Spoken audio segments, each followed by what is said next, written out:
Rare Eurasian curlews are a common sight here, and they've been joined by some exotic newcomers.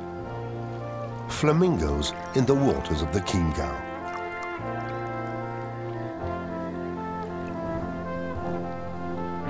Like all the wildlife here, they have to deal with violent stormy weather more frequently. What does the future hold for this extraordinary natural region?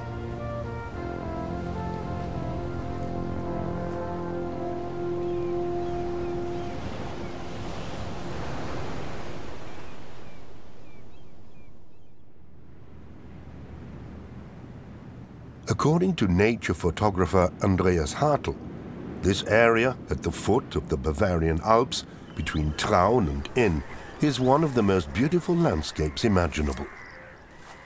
For me, the Chiemgau and Lake Chiemsee are simply the most beautiful places where I love to go.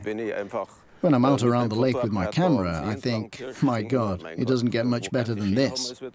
I see animals, I see plants, that I just don't find anywhere else. And I come here as often as I can. You can't ever really get enough of such beautiful things. A realm created in the last ice age. A few thousand years ago, the landscape here consisted of bare moraine ridges and bleak meltwater valleys.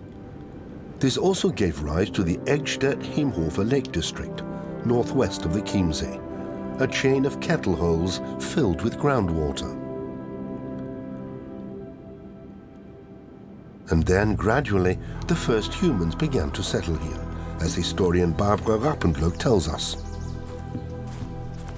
The Chiemgau has certainly been settled for several thousands of years, and we need to remember that the population was significantly smaller than today. The first phase was the hunter-gatherer group, and then of course came agriculture as well.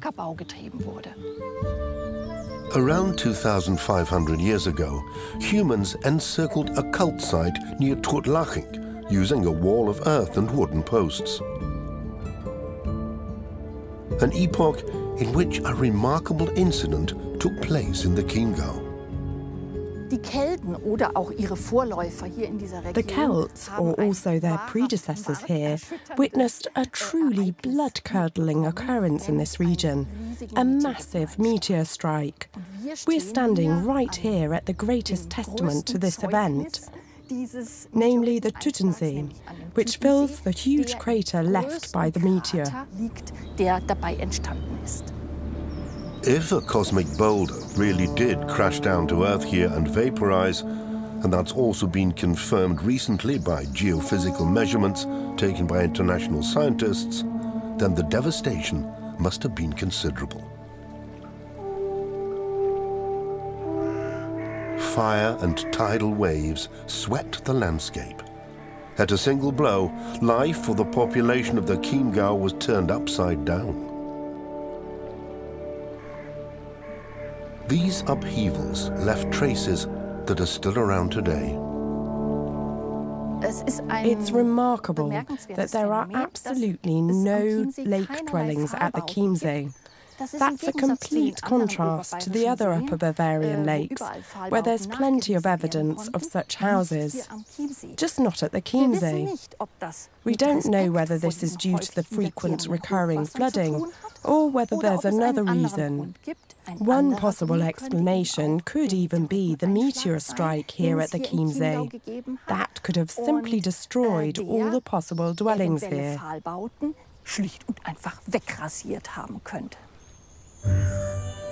Meanwhile, however, there is a kind of lake dwelling at the Chiemsee, the boathouses, and the constant change that happens here assigns every lake resident a place. In autumn, vast numbers of fish seek shelter under the houses, shelter from all kinds of predators looking to fatten themselves up for the winter. In the past, shoals of young fish used to hide under fallen trees in the water, but there's none of them left. So they swim under the quaint boathouses, protected from grey herons and other hunters like the large merganser. The northern pike also lies in wait for them.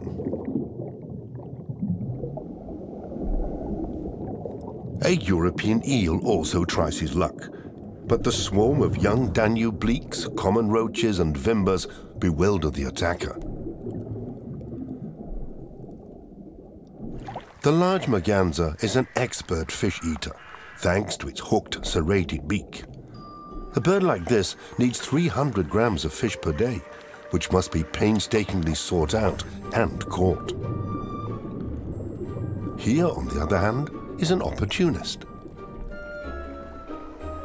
The common moorhen is perhaps the least gifted fish catcher on the lake. He doesn't even have webbed feet.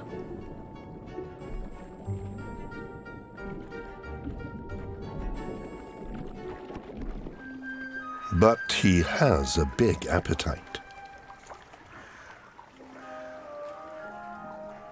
Just like the great crested grebe, which thanks to having lobed toes can swim and dive.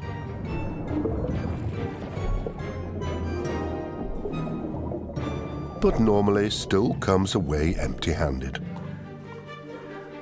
And the moorhen? While all the plumed professionals are put off by the swarming effect, the moorhen makes a sudden stab and is successful.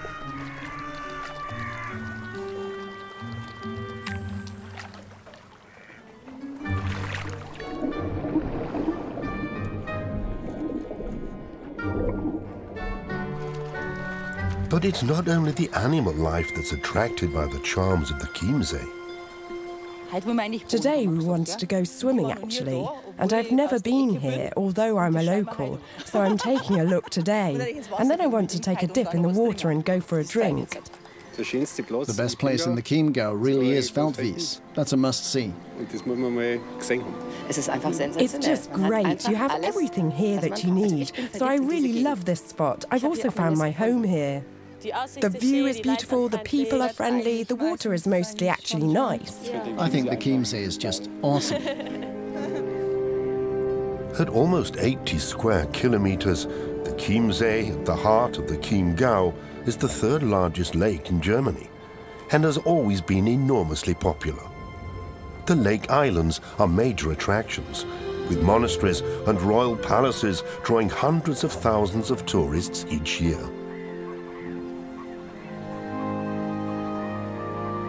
It wasn't always like this. Even the most famous incomer to the Chiemgau took some persuading. Konrad Hollerith, a Chiemsee guide, knows all about the fascinating history of the region.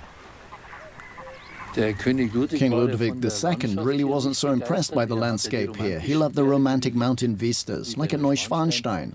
But the solitary location of the Herreninsel, that was the right place for his castle. The king acquired the island in 1873, and then 5 years later, in 1878, the building began. After 7 years, the money ran out, and construction was discontinued.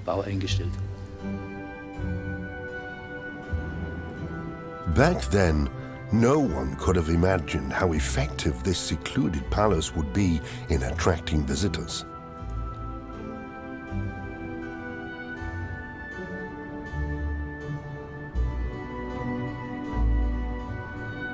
Long before the King of Bavaria, and even before the time of the Celts, the first people had settled in the Chiemgau.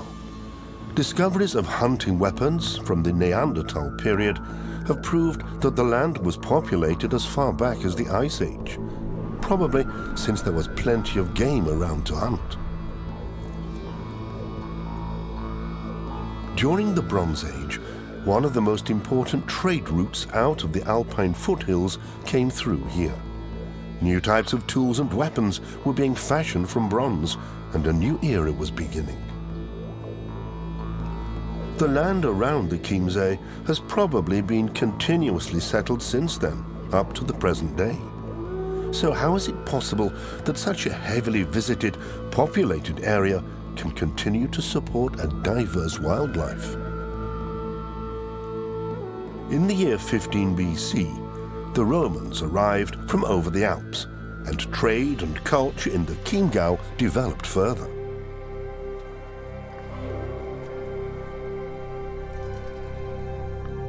Nature, however, kept on presenting the human settlers with challenges.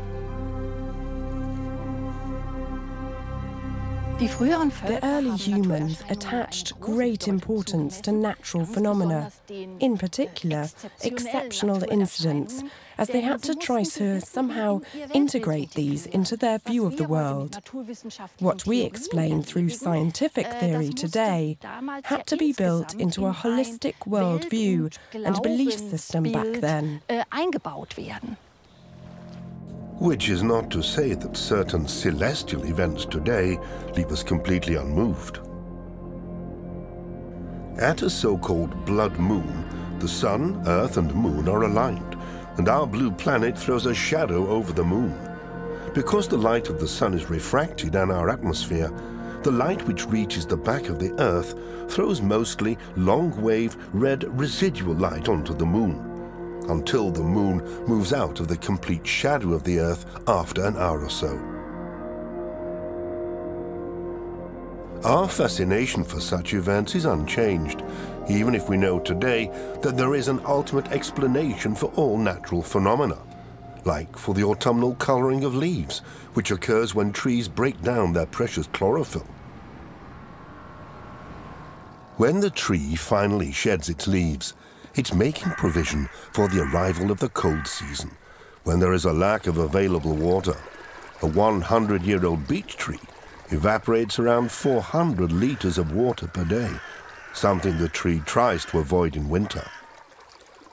While many life forms are preparing themselves to survive the winter, right now others are concentrating on breeding, the brown trout, for example.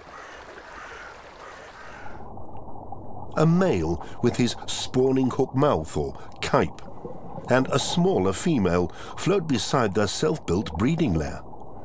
They're literally quivering with excitement. Brown trout are among the autumn spawners, attracted by falling temperatures in the already cold water of the foothill streams. They beat the breeding lair down even further. Then suddenly, they release their roe and molt into the water. The fertilized eggs sink down into the ground, which has been loosened and scoured by the beating of the fish. The fish species that appear in the waters of the Chiemgau are not the same ones as before. This time, it's not celestial events, but rather the actions of humans which are to blame for the changes. Fish have been intentionally introduced to the region, including non-native species such as the eel. Others, such as the Rutilus maedingeri, have died out. Their spawning grounds have disappeared through siltation and pollution, like here in the River Alz. Today, professional fishermen stock the lake with rare fish, even if they are of no economic importance. In the last few decades, gamekeeping and preservation concepts have been increasingly combined as a beneficiary interest. Attitudes towards the bird life have also changed significantly. While in the past, common buzzards and ravens were seen as pests and mercilessly persecuted, today the fishermen toss a treat or two onto the bank for them. Live and let live. Our respect for nature has increased, to the benefit of many animal species.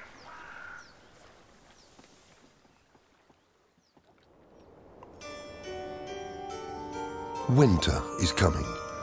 The Chiemgau landscape is blanketed in snow. This season also brings with it a noticeable change.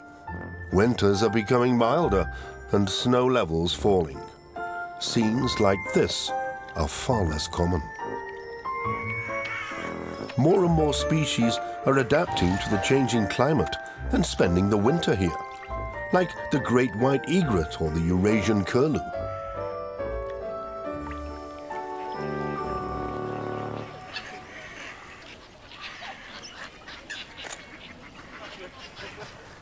Even flamingos are living here now. Just a few years ago, these exotic thermophiles wouldn't have survived a winter at the Chiemsee.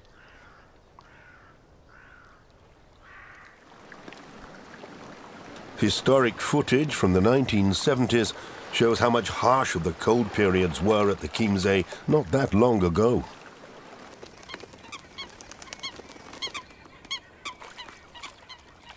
The Bavarian lake froze over. Birds who hunted for food in the shallow water would have almost starved.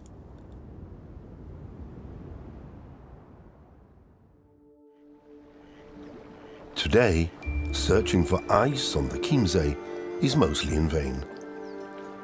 The flat rays of the winter sun illuminate these strange boulders, which slightly resemble organs.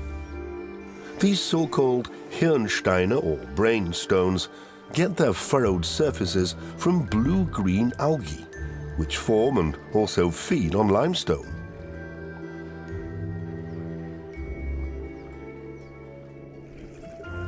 Mussels also inhabit the brain stones. Viewed in fast motion, one can see how the wandering mussels got their name. Wandering mussels were imported here from the Black Sea region in the mid-20th century. They quickly expanded over the entire lake, much to the delight of the many water birds.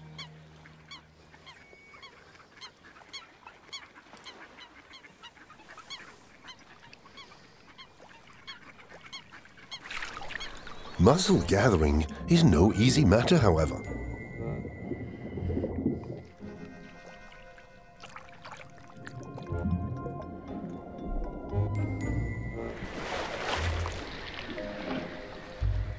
Using sticky byssal secretions produced by a special gland, the mussels anchor themselves to the rock. The black coot has to patiently pluck at every single morsel.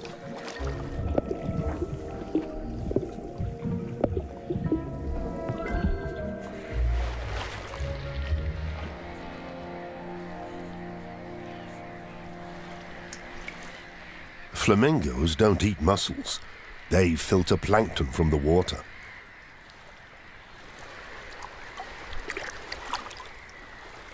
Through this variety of specialisms, a diverse range of species can inhabit the same environment without the need for competition.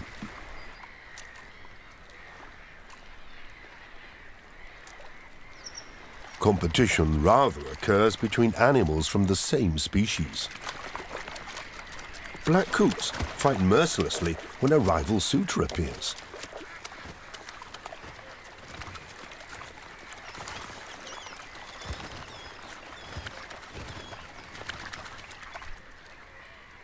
Things are less furious between the great crested grebes. Over 320 types of bird have been observed at the Chiemsee. Around half of them also breed here. While many birds migrate in winter, other Chiemgau inhabitants can be encountered the whole year round. Even if some of them are sometimes pretty well hidden.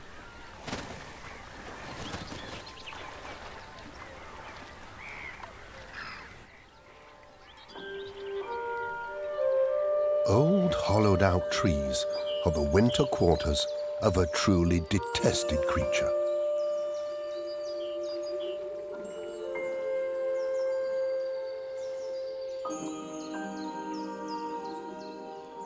It seeks shelter from hungry birds in dark cracks. A female mosquito has slept out the winter in a rigid state. Now she wakes up, along with an estimated 250 million of her co-species around the lake. The mosquito copulated the previous year. Now she begins to lay her eggs and procreate.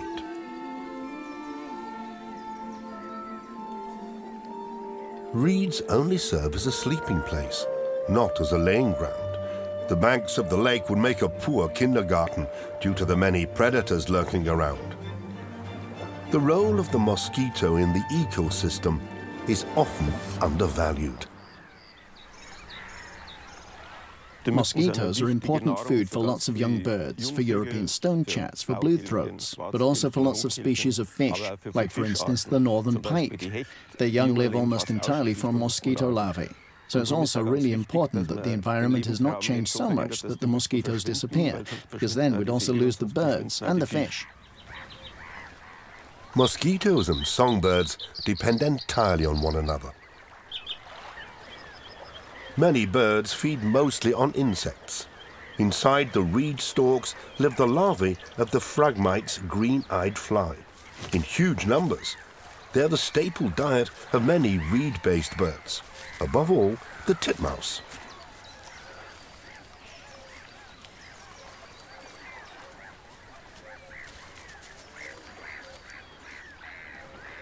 The bluethroat also only sings in places with enough insects around to eat. Otherwise, his offspring couldn't survive here. Insect life around here has really deteriorated considerably. You notice it also because the insect-eating birds like our swallows, for example, they're really in decline. You notice it on cars. In the past, after 100 kilometers, the windscreen was covered in insects. Today you can drive 1,000 kilometers and the screen's totally clear. At some point, the migratory birds won't come here anymore either. They'll wonder why they should bother flying from Africa to Central Europe when there's no more to eat here. Then there just won't be any swallows left. There are still swallows at the Chiemsee, however. You can still hear the chatty twittering of these feathered charmers from their roosting areas. Sometimes in places where their little waste packages aren't totally appreciated.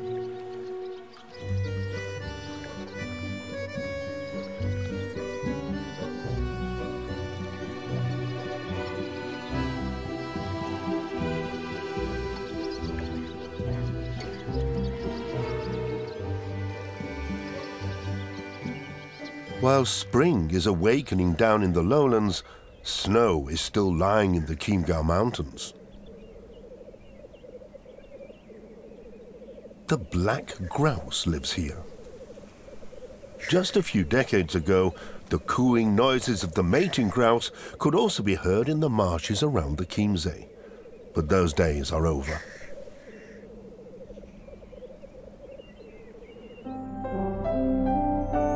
The changes sweeping through the Chiemgau are least noticeable in the mountains, probably because the cold rock cannot be cultivated, and because there are no larger settlements this high up.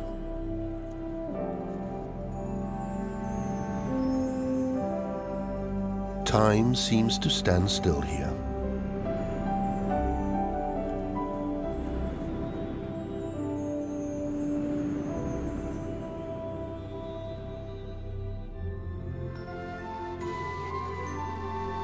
Things are different in the lowlands.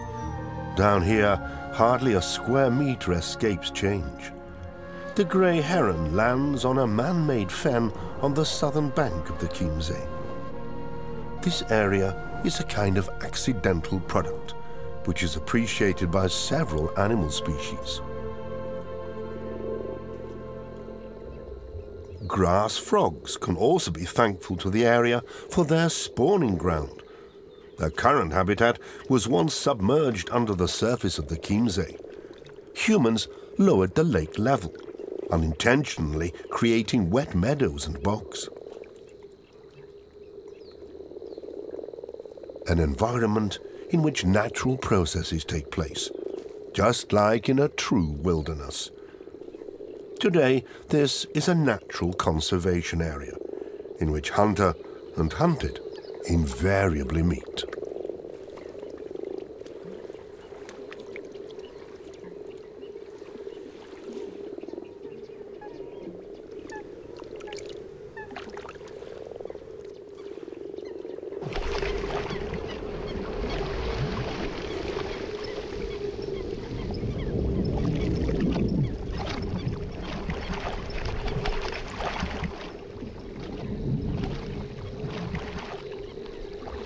Hard to take for amphibian lovers, but in an undamaged habitat there are enough frogs. And Eat or be eaten is, after all, part of a functioning ecosystem. For the mosquito female, the end is in sight. Areas of shallow water, which are only sometimes filled, are ideal for laying eggs, as there are no fish around and hardly any other predators. Only swamp plants, like reeds, compete for nutrients.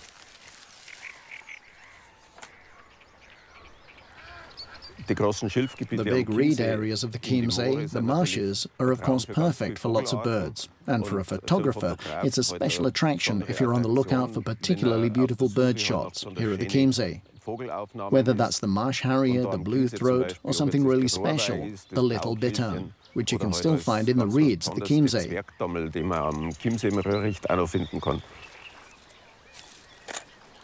It's the smallest of the herons, just a bit bigger than the blackbird. They have a nest, an amazing nest, right in the middle of the reeds, with snow-white eggs. One of them always stays at the nest, the male or the female. And when the male comes, he normally brings a little gift for the female, a reed stalk or something, to keep building the nest with. And that's a total highlight, when you manage to get a photo of a little bittern at the Chiemsee.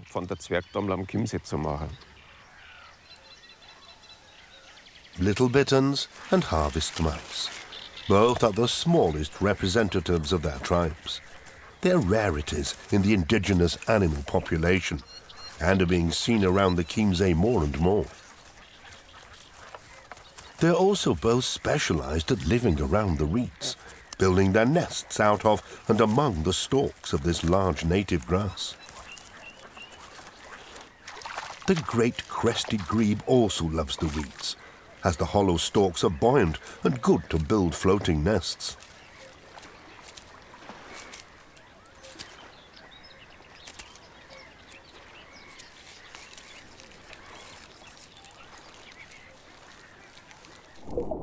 Small fish, such as the European perch, form the basic diet of the grebes. Only in places with abundant food sources can species further up the food chain also reproduce.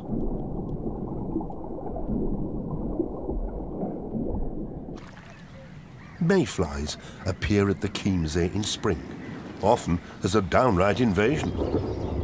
On sticky hot days, the primitive insects emerge from the lake in huge numbers, and alongside the large mayflies, myriads of chironomids.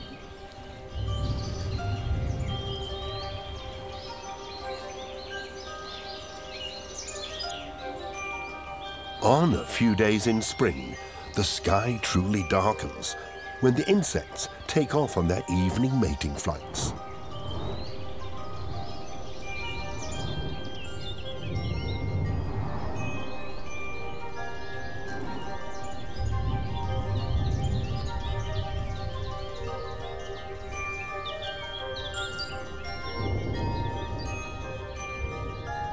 The air is filled with smaller and smaller insect bodies, just like plankton, but up in the sky over the Bavarian lake rather than in the ocean.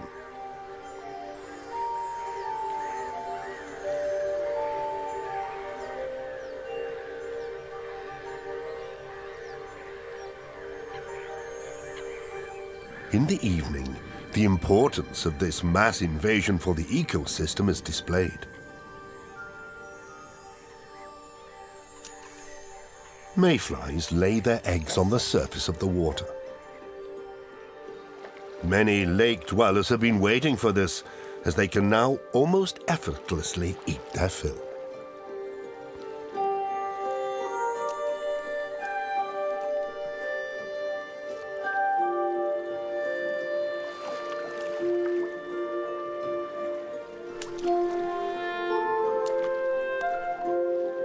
Almost 100 types of bird profit from the annual Mayfly Hatchfest.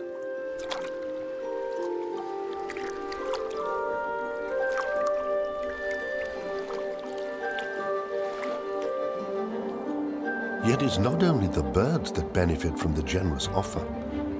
The impending darkness of night lures some ravenous beasts from the depths.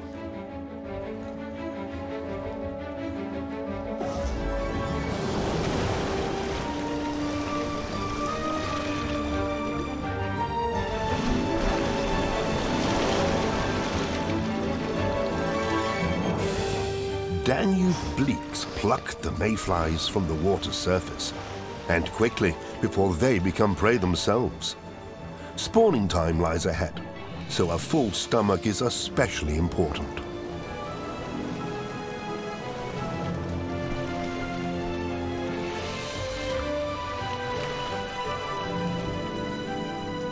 All this is played out in a cultural landscape steadily populated since the Ice Age. The region has changed significantly since, however, and continues to change today.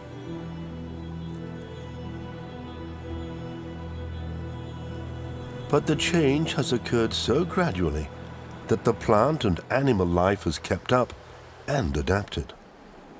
Whether predators, whose numbers are dwindling elsewhere, can keep hunting around the Chiemsee perhaps depends on how quickly we humans are shaping the environment in the future.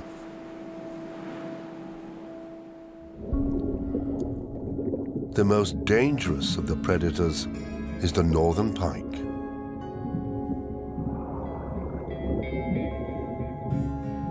Anglers are frequently catching pikes almost 1.5 meters long at the Chiemsee. And this one is also an impressive size. This common roach doesn't dare to move a muscle. The pike braces itself.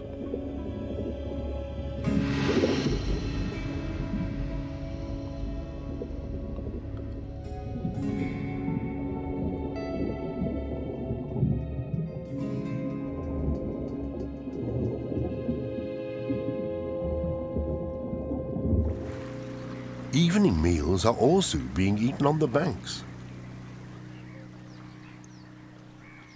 Under piles of branches, twigs and silt lurks the offender who spares neither the bankside promenade nor the bathing beach in his relentless pursuit of trees. Only recently have beavers returned to the Chiemsee. For 100 years, the giant rodents were considered extinct in the region. But now, numbers here are increasing again.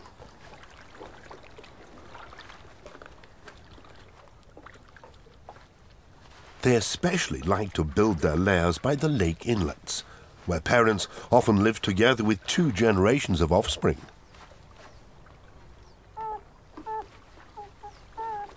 The living quarters inside the lair are almost 1 meter across and 1/2 meter high, and the offspring are snug and warm here in any weather. Will the beavers once again remain part of the animal world around the Chiemsee? That depends not least on the acceptance of local residents, who now and then have to endure the odd poplar or willow tree falling into the water. Anyway, many people have indeed become rather more tolerant. At least the days are long gone when fish stocks were plundered and great crested grebes were hunted down as competitors. Especially because the Chiemsee has plenty of fish. 50 million whitefish alone are bred at the Chiemsee every year and released into the water. And simply fishing the lake empty is not quite as easy as it was before. The lake actually had a higher water level in the past, in medieval times. That's because the Chiemsee fishermen blocked the water from running off using a so-called weg. This was a barrier made from alder bushes, a kind of large weir. So the fish were caught, but the lake water was also chocked off. This was then forbidden. After the lake was gradually fished empty, a set of regulations were put in place under Duke Heinrich the Rich, who was responsible for us back then.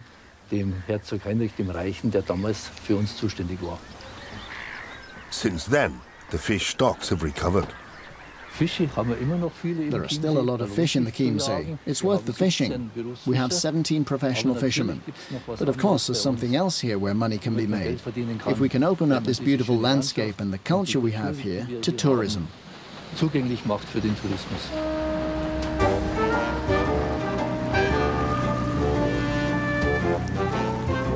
Visitors to the Chiemgau can enjoy culture and nature and splash in the warm water of the Chiemsee, a virtually unique experience.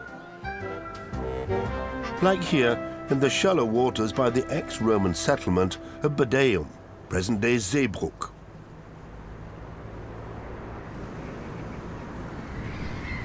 By May, the water has already reached bathing temperature and is clean and oxygen-rich. The Danube bleaks also appreciate this and are now eagerly reproducing.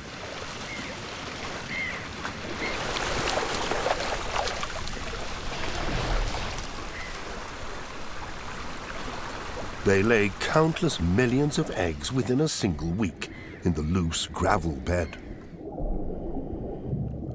And numerous other animals profit in turn from this abundant supply. Since ancient times, ducks have gorged themselves on Danube bleak caviar during this time of year, on a changing lakefront. Yes, the lake has changed dramatically. Right after the melting of the glacier, the Chiemsee was 4 times as big as today. Bit by bit, the lake has silted up, so that we only have 80 square meters of water surface left, compared to around 300 right after the Ice Age. The Tiroler Aachen is the main tributary of the Chiemsee and discharges more than 300,000 cubic meters of suspended load and gravel into the lake each year. As a result, the lake will gradually fill up and at some stage disappear. This gravel comes from the Chiemgau Mountains, and although humankind has engineered the flow of the Aachen, the load keeps on coming. It's not only this natural silting through the tributaries that's changed the lake, but humans have also interfered. People have actually lowered the water level. They hoped that they'd create agricultural land, but what has actually been gained? First of all, a large marsh around Grebenstedt, which was very unhealthy for the inhabitants at the beginning, because a huge infestation of mosquitoes developed, which even led to malaria.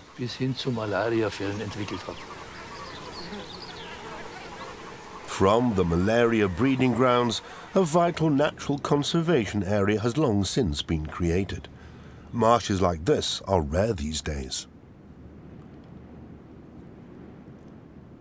Once, an almost closed chain of raised bogs lay at the foot of the Chiemgau Mountains. Most of them have been harvested for peat through the centuries. Yet even exploited hill moors like these are valuable habitats full of specialists from the animal and plant kingdoms. From dry peat, as is found in dehydrated bogs, the heather grows especially well, bursting with purple blossom in summer.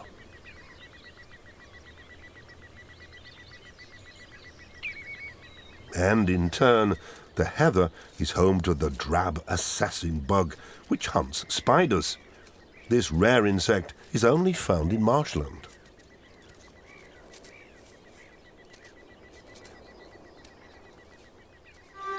The carnivorous sundew plant is notorious for gaining its necessary nitrogen from insects, allowing it to survive in the nutrition-deficient peat soil.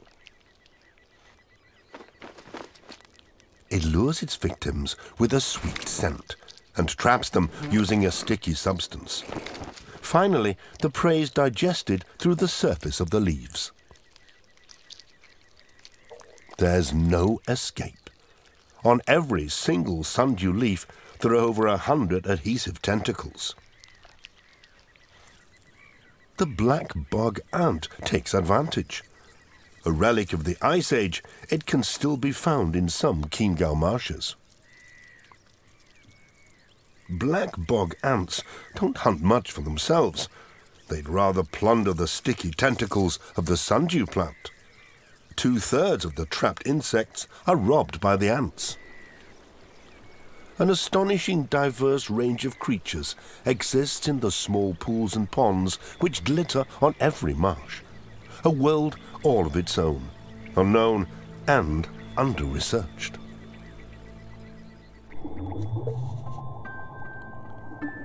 A water flea scuttles over a minuscule root which is being used as a nursery for water mites. These oddly symmetrical desmids catch sunlight like a tiny solar power station, while the paramecium goes on the hunt for bacteria. The microscopic creature discards indigestible substances and excess water.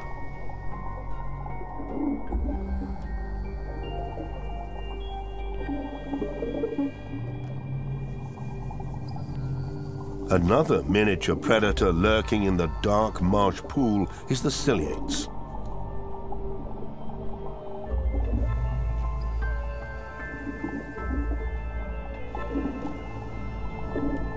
Marshland is not only a valuable habitat, however, it also functions as a kind of sponge. It sucks up and retains the rainwater, releasing it again slowly. Fluctuating water levels have always been a part of life at the Chiemsee, from its formation around 10,000 years ago by a dying glacier, and ever since, when it has continuously shown its own power as a considerable force of nature. The majestic lake has always inspired awe. The world of the Celts here in the Chiemgau changed suddenly. With the meteor strike here, the forests burned down, ashes were hurled into the atmosphere, and then it rained down with acid rain. Pieces of the meteor, which landed in the lake, set off a 25-meter-high tsunami, which tumbled over the banks. So this region has seen a lot of action. And that could have something to do with the old saying that the Celts feared nothing except the sky falling on their heads. The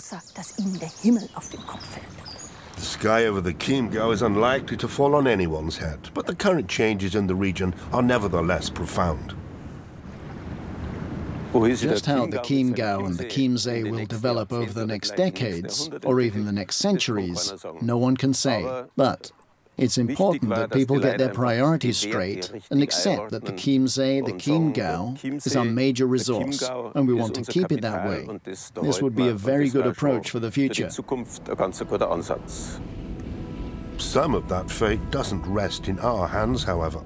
In the Chiemgau region, there is almost twice as much rainfall as the German average. Flooding is more and more common.